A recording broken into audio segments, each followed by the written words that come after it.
Jayatmeshwar, Samarpan Yog of the Himalayas, Part 1. I don't need more knowledge than is necessary for me.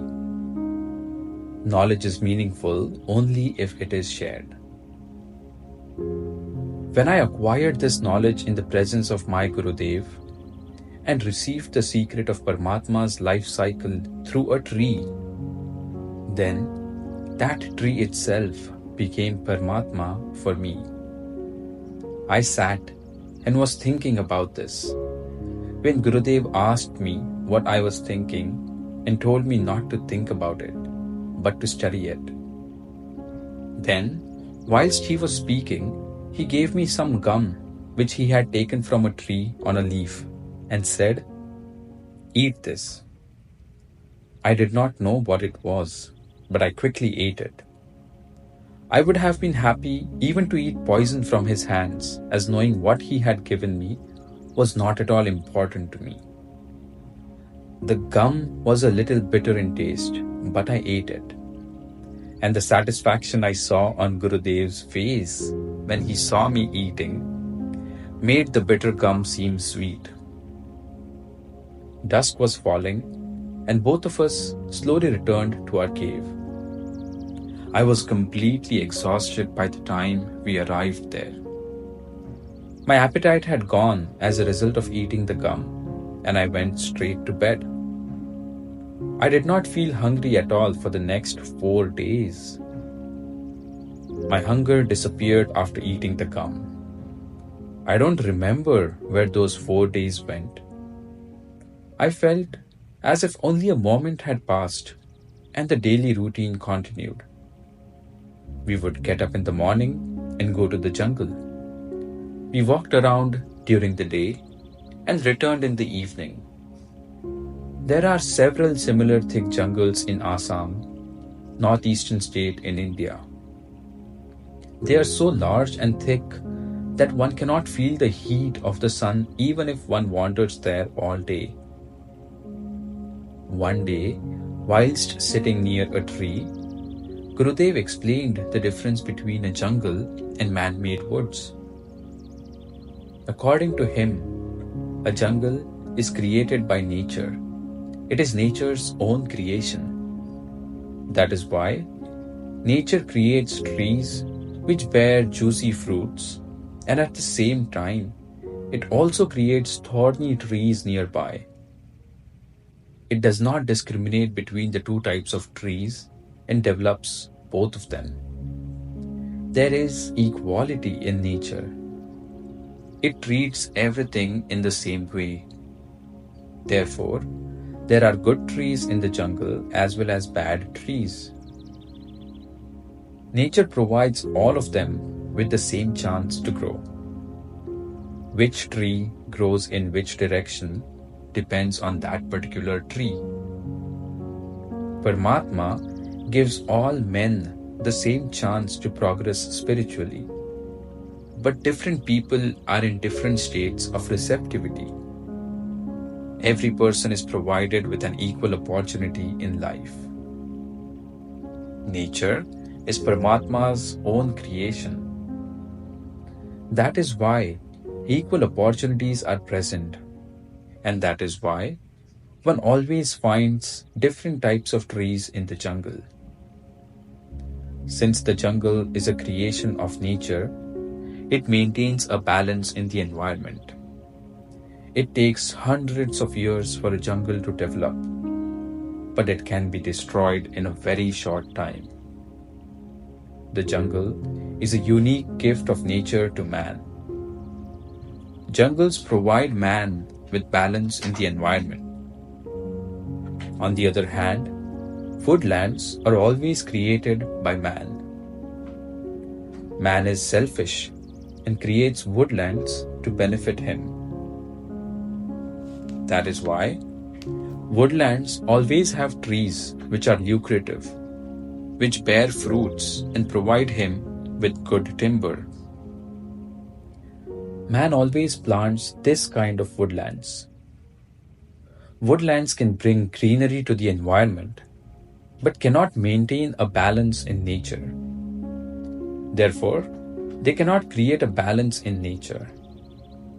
Man's intellect and his selfishness are connected to woodlands. There are several trees which are not useful from man's point of view, but are very useful environmentally. These trees can only be found in the jungle. In jungles, all kinds of trees grow together naturally, and these trees are not planted by anyone. Man acquires inner peace through nature, and therefore man prefers and enjoys being in the jungle much more than in woodlands planted by man. Such a natural atmosphere, which comprises similarity, diversity, naturalness, and collectivity, is only found in the jungle and not in woodlands. In this way, Gurudev explained the difference between a jungle and woodlands to me. I liked it very much, as this was new information for me. Gurudev went on to say that this was the reason why sages and ascetics always preferred to live in the jungle and meditate on Paramatma during their spiritual practices. There is a natural atmosphere in the jungle, and no particular person owns the jungle. The jungle is therefore suitable for spiritual practice. It is also the same case with land. The productivity of the land depends on its ownership. If a saint happens to own some barren land, even that land becomes fertile. Ownership of land by people is destroying its fertility because the owner does not have the capacity to absorb anything. The landlord is unable to absorb anything from his land, and since the landlord cannot absorb anything, the land cannot give anything. Someone has to be available to absorb the surplus energy. That is why, when practicing meditation, the sadhak always has to be careful about the place where he meditates. All places are not suitable for meditating. There are several places which prove dangerous to the sadhak for meditation.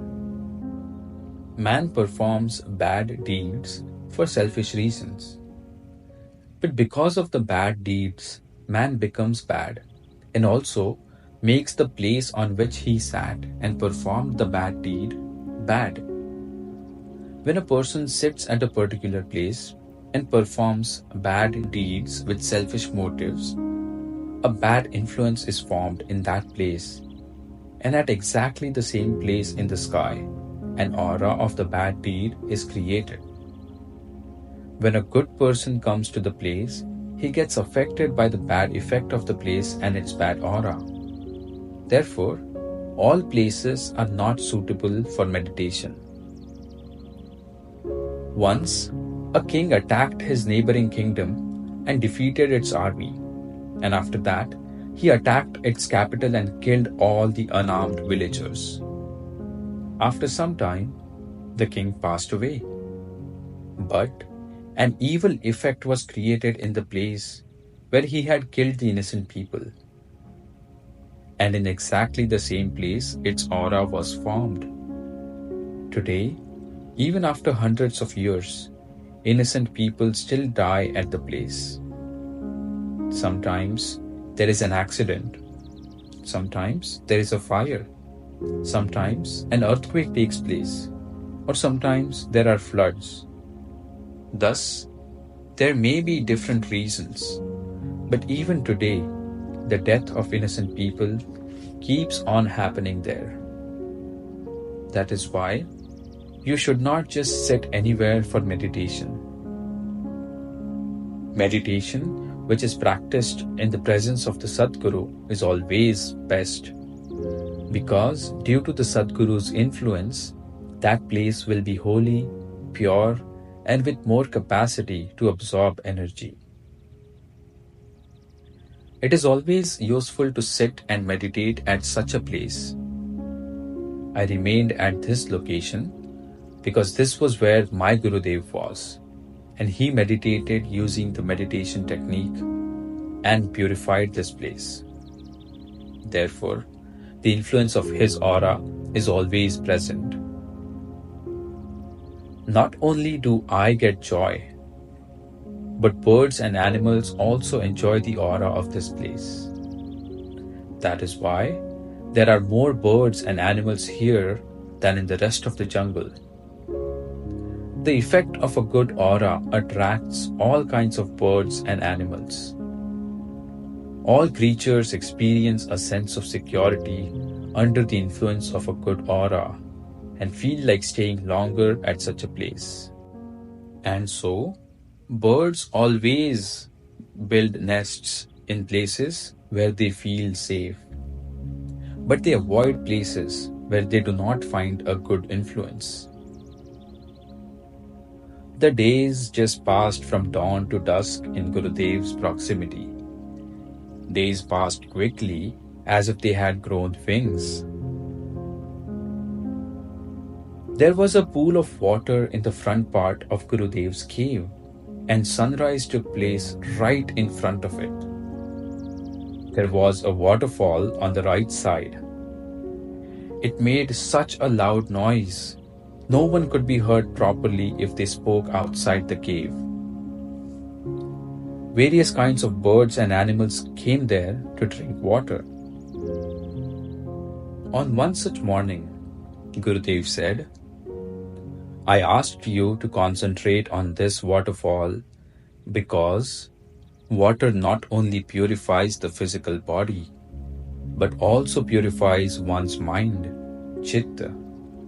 And purification of one's mind is absolutely essential for spiritual progress. Purification of one's mind is the foundation stone of the mansion that forms one's spiritual progress. Spiritual progress cannot begin without purifying one's mind. We are of no use even to ourselves without a pure mind, and we are no good for others either. We become innocent and empty by purifying the mind. Our mind is generally full of expectations.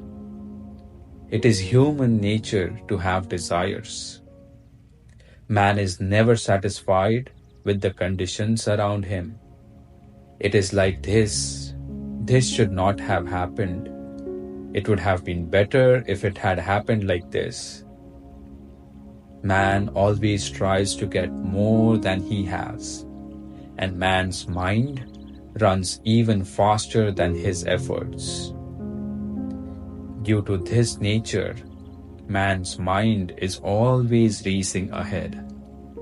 And because the mind is always racing, it is restless. Spiritual progress cannot happen as long as the mind, which keeps on racing, does not stabilize. Man's mind works with speed. It can instantly move from one place to another. The mind is not only very powerful, but is also very fast. The mind is like a strong horse which will go in the wrong direction and mislead us if it is not controlled properly. Man must have full control over this restless horse which represents the mind. Otherwise, it can mislead him. That is why the rider who represents one's desire on the horse, which represents the mind, can only be controlled by the bridle of satisfaction. Be satisfied in your life.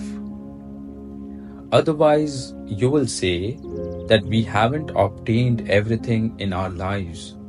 So how can we be satisfied? My dear, no one has ever got satisfaction in life, nor will ever get it. We always have to accept this and be satisfied because satisfaction is a pure feeling of one's soul. So how can one get it externally? Are you going to be satisfied after obtaining whatever you desire? After you get whatever you want, the fire of expectation will burst forth and the desire for more and more will grow. We have to stop the desires with satisfaction. The expectations of this restless mind take us into the future. When we say we should get this, it means we have not got it. And we have not got it implies that discontent and dissatisfaction are always within us. That is why we should thank Paramatma for whatever we have received and not have any expectations or desire to receive anything. When we think that we should get something, we are not in the present, and spiritual progress can only happen in the present. Just as one's mind goes into the future due to dissatisfaction, it can also go into the past. When a child is born, he is able to remember his previous birth until he is 5 years old, and he lives with the memory of his previous birth. Then, slowly the layers of experience in his life start covering up memories of his past birth, and he stops remembering them. This is just as if we leave our house wearing white clothes and we progress on our journey, our white clothes get dirty. Our clothes get covered with dirt, stains, dust, and eventually the white clothes get filthy. Similarly, as a child sets forth on the journey of his life, his mind gets dirty like the white clothes, with the dust and filth of his past. The dirtier the white clothes become, the more difficult it will be to clean them. And like the white cloths, the mind of the child who doesn't stay in the present and is always thinking of his past remains dirty. This is because the child adds more layers on the stains of his past by remembering it. Man's mind is thus destabilized by his past and by his desires, as he cannot stay in the present when both of these occur together. The mind, which is not in the present, is unstable, and an unstable mind is weak. So how can one attain Paramatma through an unstable mind? It won't ever be possible to attain Paramatma through an unstable mind. Just then the sun rose and Gurudev saluted the sun god and continued with his narration. Man can neither forget his past nor control his desires. Until today, no man has been able to do so, nor will he ever be able to do in the future, because man's power over his mind is stronger than his life power, his own energy. That is why man can never have control over his mind power through his life power. Man will have to increase his life power in order to have control over his mind power. The power he has over his life can only be increased in the collectivity of life power, that is living energies, and the collectivity of this life power is present with the Sadguru. The Sadguru is connected to the lives of millions of souls, and these millions of souls have been connected for several births with their Sadguru. That is why the Sadguru is the nurturer of millions of souls, and there is a collectivity of souls with him. We can also get connected to those millions of souls through the medium of the Sadguru. And this is the way to get connected to the collectivity of souls who are connected at a high level. The collectivity of souls of this high level is present at the Sadguru's feet. That is why the Guru's feet have so much importance in spirituality. The more you bow at the Guru's feet, the more your capacity to absorb energy will increase. The lowest extremity of the medium in the form of the Sadguru is the Guru's feet, the Guru Charan. That is why one needs to bow more in order to absorb more.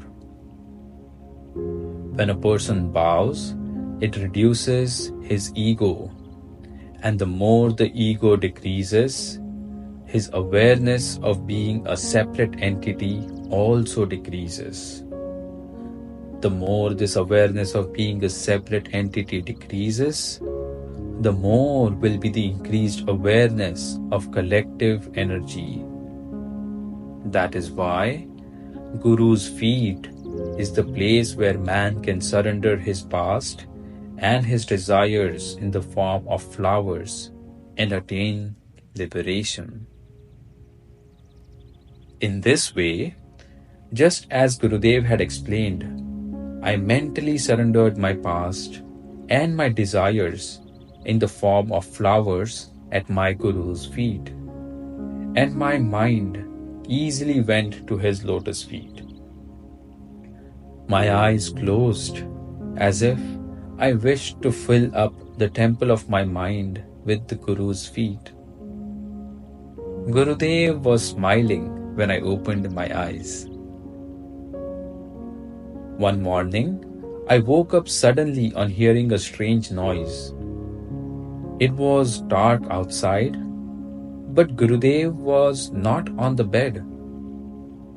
There was a very big slab of stone which was leaning against the inner side of the hill. It was higher at one end, as if nature had fashioned a headrest for Gurudev. There was a lot of grass lying on it, and Gurudev used to sleep on it. I do not know why, but every time he slept on that bed, I enjoyed massaging his feet. I would wait eagerly for him to lie down on the bed so that I could massage his feet. As night approached, I kept hovering around him, and my whole attention was on his feet, and therefore I could not move away from his body. When his feet were in my hands, I don't know why, but I would experience a feeling of stillness, a sense of peace.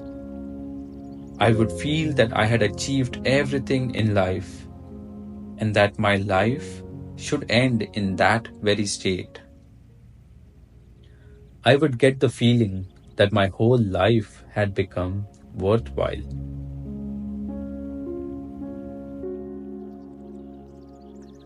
We will conclude the book reading over here. Thank you for listening.